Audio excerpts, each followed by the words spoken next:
प्रिय छात्रों, आज हम प्रस्तुत करते हैं कक्षा 12 अंतरा भाग 2 का 5वां चैप्टर विष्णु खरे। आपके पाठ्यक्रम में इनकी 2 कविताएं लगी हैं। पहली कविता है एक कम और दूसरी कविता है सत्य। दोनों कविताओं का हमें अध्ययन करना है। पहली कविता एक कम का अध्ययन करने से पहले हम विष्णु खरे के बारे में कुछ जान लें, समझ लें।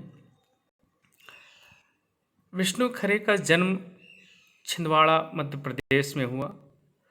क्रिश्चियन कॉलेज इंदौर 1963 में इन्होंने अंग्रेजी साहित्य से एमए किया। ये इंदौर समाचार में उपसंपादक भी रहे तथा इन्होंने लघु पत्रिका व्यास का संपादन किया। औपचारिक रूप से अगर हम देखते हैं तो इन्होंने जो अपना लेखन की शुरुआत है वो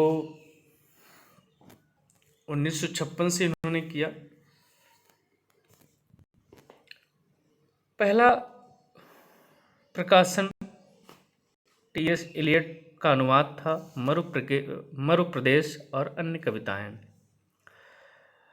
और दूसरा कविता संग्रह इनका जो है प्रकाशित होता है 1970 में। उसका नाम है एक गैर रोमानी समय में। तीसरा संग्रह इनका है खुद अपनी आँख से 1978 में प्रकाशित हुआ तथा चौथा इनका है सबकी आवाज़ के पर्दे में, जो 1994 में प्रकाशित हुआ। पांचवा पिछला बाकी तथा छठा काल और अवधि के दरमियान प्रकाशित हुआ एक समीक्षा पुस्तक भी इन्होंने लिखा। पुस्तक का नाम है आलोचना की पहली किताब, जो 1963 में प्रकाशित हुई थी। इन्होंने विदेशी कविताओं का हिंदी तथा हिंदी अंग्रेजी अनुवाद अत्यधिक किया। इन्होंने फिनलैंड के राष्ट्रीय सम्मान Knight of the Order of the White Rose से सम्मानित किया गया। इसके अतिरिक्त रघुवीर सहाय सम्मान, शिखर सम्मान, हिंदी अकादमी दिल्ली का साहित्य अकादमी सम्मान, मैथिली शरणगुप्त सम्मान मिल चुका है। इनकी कविताओं में जड़ताओं और अमानवीय स्थितियों के विरुद्ध सशक्त नैतिक स्वर की अभिव्यक्ति हुई है। ये विष्णु खरे जी का परिचय था। अब हम जो है इनकी कविता जो हमें पढ़ना है एक कम। एक कम इनकी कविता है। बहुत ही अच्छी कविता है विष्णु खरे जी की, जिसमें इन्होंने शीर्षक इसका है एक कम। बहुत ही अच्छा शीर्षक है और एक आज़ादी के बाद की जो स्थिति है भारत देश की, इसका वर्णन इस कविता में किया गया है।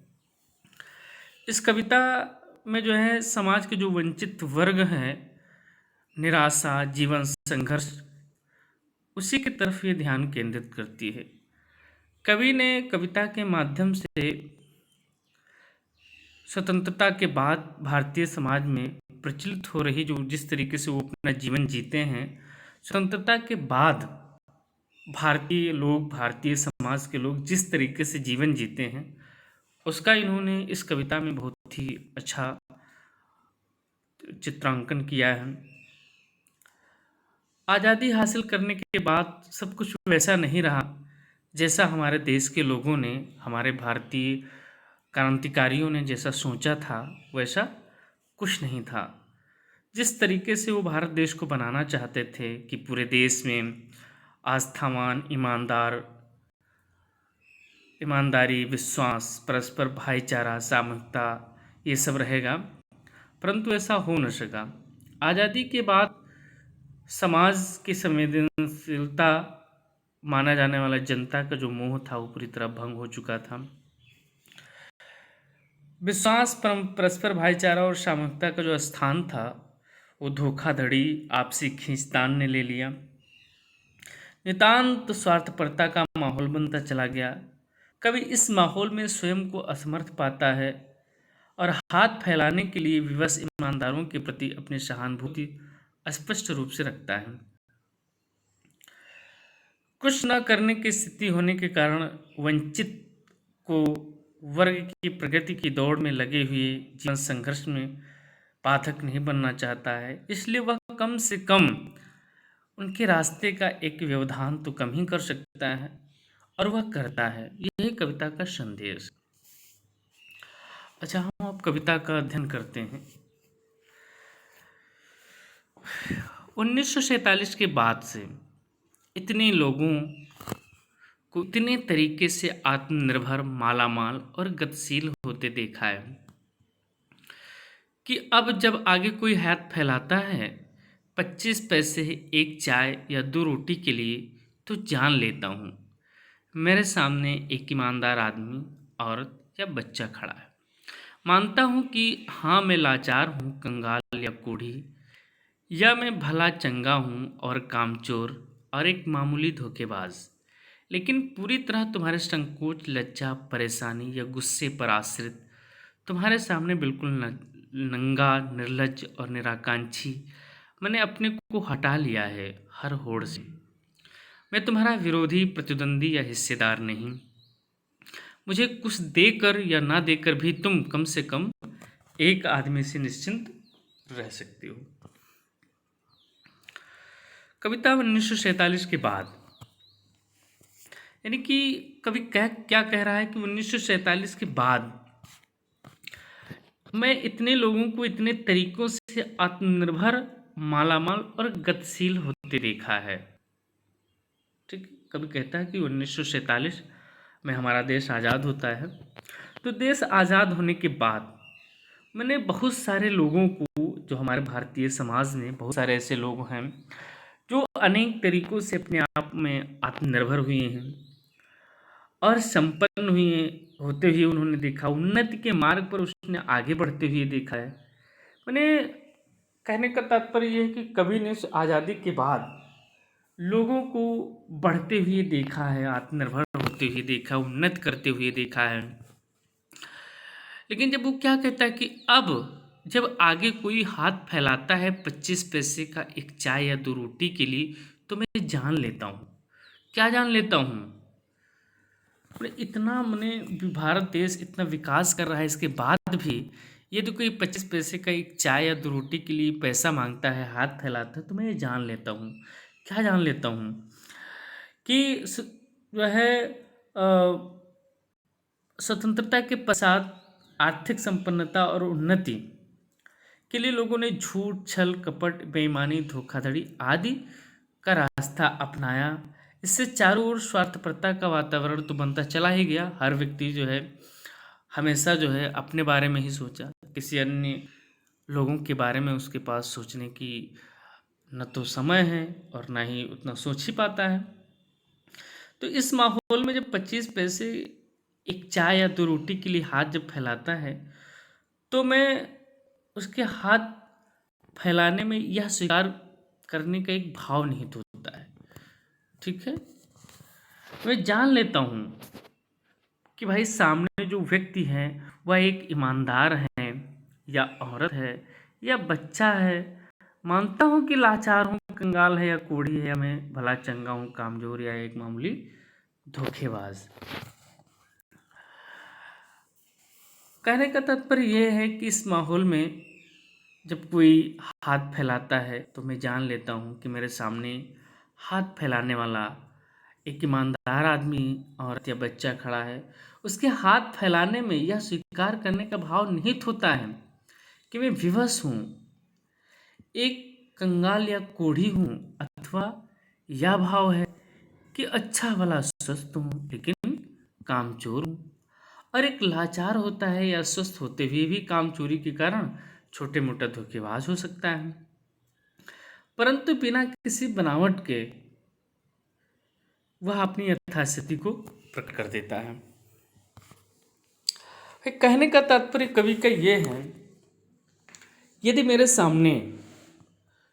आज मेरे सामने कोई ऐसा व्यक्ति निकलता है और मैं रास्ते पे जा रहा हूँ, कोई हाथ फैलाकर मुझसे कहता है कि भाई पैसा दे दीजिए मुझे, तो मैं ये समझ लेता हूँ कि वो क्यों मांग रहा है, किस पर्पज से मांग रहा है।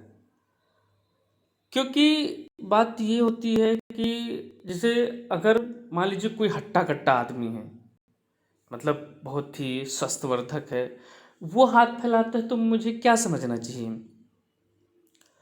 कि वो कामचोर आदमी है, वो कामचोर है। यानी इतना भला चंगा होते हुए भी वो क्या है, कामचोर है।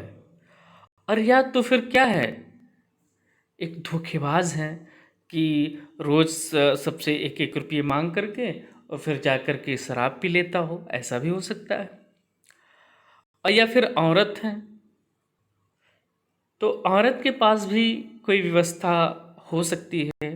या फिर बच्चा है, बच्चों की आदत होती है जब उनके घर की आवश्यकताएं, जब वो उनकी बचपन की जो आवश्यकताएं हैं वो नहीं पूरी होती हैं, तो वो बच्चा पैसा मांगने लगता है।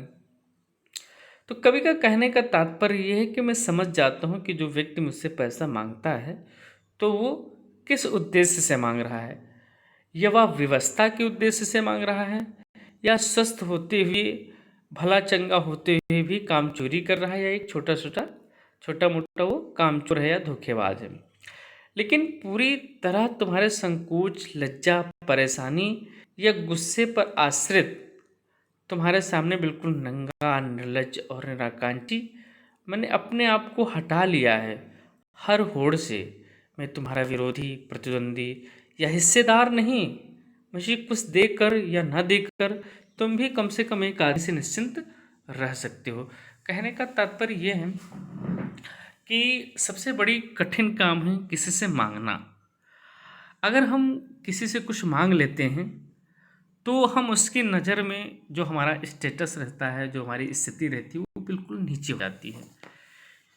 मैं एकदम बहुत ही संकोच, एकदम एकदम यानी कि मांगने का तात्पर्य यह है कि एकदम वो निर्लज्ज हो जाता है व्यक्ति। ठीक है।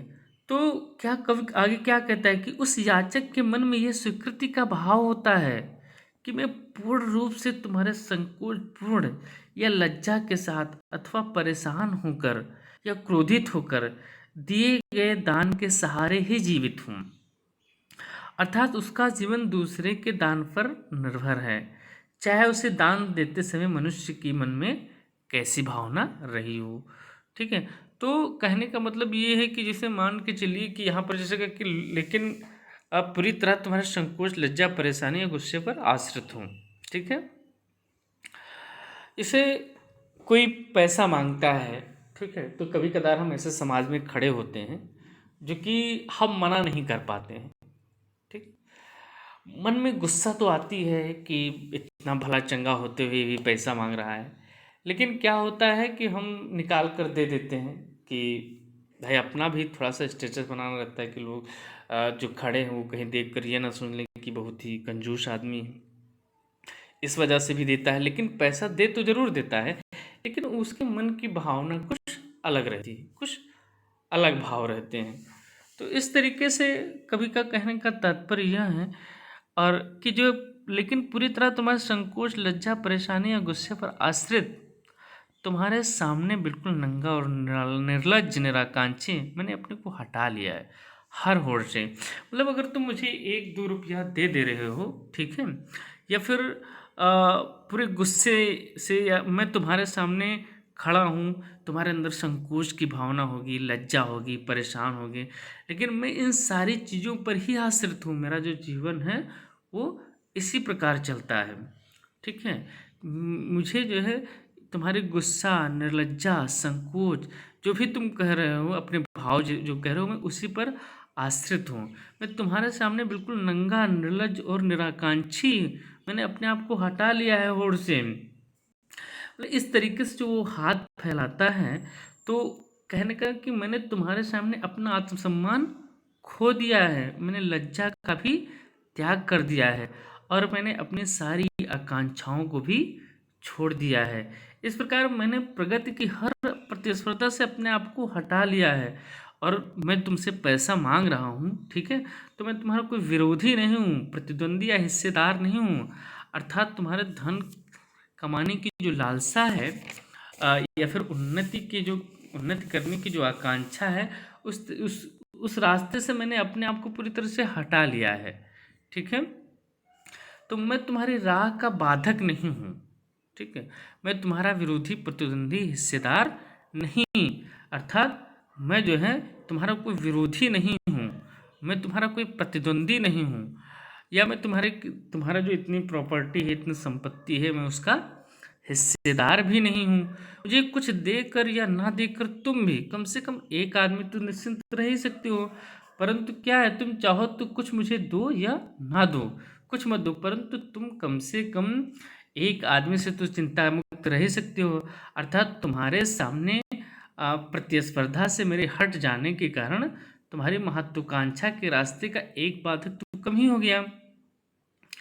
कहने का तात्पर्य यह है कि जैसे कभी कोई तुम्हारे सामने मांगता है, तो मांगने का तात्पर्य ये हो गया कि वो हमसे छोटा हो गया, यानी कि जो मांगने वाला है वो कभी देने वाले का तो प्रतिस्पर्धा कर नहीं सकता है। तो हम तुमसे मांग रहे हैं, तुम मुझे दे रहे हो, तो मैं तुम्हारा कोई प्रतिभाई प्रतिद्वंदी तुमसे मांगने आएगा नहीं जो तुम्हारा प्रतिद्वंदी है, और न जो तुम्हारे संपत्ति का हिस्सेदार है वो भी तुमसे इस तरीके से मांगेगा, और न तुम्हारा कोई विरोधी मांगेगा। तो कम से कम तुम मुझे दे करके एक लोगों से तो छुटकारा पा सकते हो, तुम अपने आप में ये संतोष कर सकते हो कि कम से कम जो जिस आदमी ने मुझसे मांगा या मैंने उसको दिया, तो उस आदमी से तो मुझे खतरा नहीं कि ये मेरा कोई हिस्सेदार हो सकता है, या मेरा कोई विरोधी हो सकता है, या मेरा कोई प्रतिद्वंदी हो सकता है। तो इस तरीके से क्या है कि हम इसी तरीके से दे करके अपने आप को निश्चिंत रह सकते हो। कम से कम एक आदमी से तुम निश्चिंत रह सकते हो कि ये जो है तुम्हारे मार्ग का कोई बाधा उत्पन्न नहीं कर सकता है। अर्थात इस जो समाज है, इस समाज में क्या है कि हर लोग एक दूसरे की टांग खींचने में लगे हुए रहते हैं, कोई किसी को बढ़ने नहीं देना चाहता है।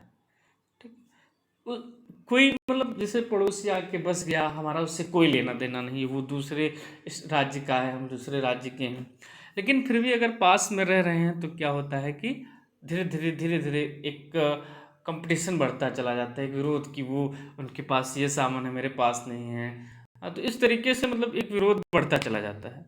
तो वही कभी कह रहा है कि जो कम से कम जो तुमसे मांग रहा है, जो तुमसे मांग रहे, कम से कम वो तुम्हारे मार्ग का कोई बाधक नहीं हो सकता है, कोई तुम्हारा विरोध नहीं कर सकता, वह तुम्हारा प्रतिद्वंदी नहीं हो सकता है। तो इस तरीके से कविता बहुत अच्छी कविता है, एक कम कविता बहुत अच्छी है विष्णु खरे जी की। दूसरी कविता है इनकी सत्य।